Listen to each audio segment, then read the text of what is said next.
Parliament ఎన్నికల సందర్భంగా సూర్యాపేట జిల్లా తుంగతుర్తి నియోజకవర్గ కేంద్రంలో శుక్రవారం జరిగిన భువనగిరి పార్లమెంట్ ఎన్నికల సన్నాహక సమావేశంలో మాజీ మంత్రి సూర్యాపేట ఎమ్మెల్యే జగదీష్ రెడ్డి పాల్గొని ప్రసంగించారు. సూర్యాపేట జిల్లా తుంగతుర్తి నియోజకవర్గ కేంద్రంలో శుక్రవారం జరిగిన భువనగిరి పార్లమెంట్ ఎన్నికల సన్నాహక సమావేశంలో మాజీ మంత్రి సూర్యాపేట ఎమ్మెల్యే జగదీష్ రెడ్డి పాల్గొని మాట్లాడుతూ చోటాబాయ్ బడాబాయ్లు ఇద్దరు ఒకటే అని, కాంగ్రెస్ బీజేపీ పార్టీలు రెండు ఒకటే అన్నారు.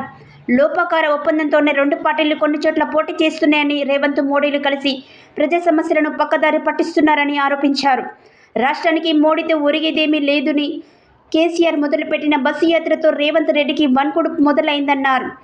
ప్రజల పక్షాన నిలబడింది ఒక కేసీఆర్ మాత్రమేనని, కాంగ్రెస్ బీజేపీ కుట్రలు ప్రజలకు అర్థమైపోయిందని, రాష్ట్రంలో 16 సీట్లలో బీఆర్ఎస్ పార్టీ గెలవబోతుందన్నారు. ఈ కార్యక్రమంలో భువనగిరి బీఆర్ఎస్ ఎంపీ అభ్యర్థి క్యామ మల్లేష్ యాదవ్, మాజీ ఎమ్మెల్యే గాదరి కిషోర్ కుమార్ తదితరులు పాల్గొన్నారు.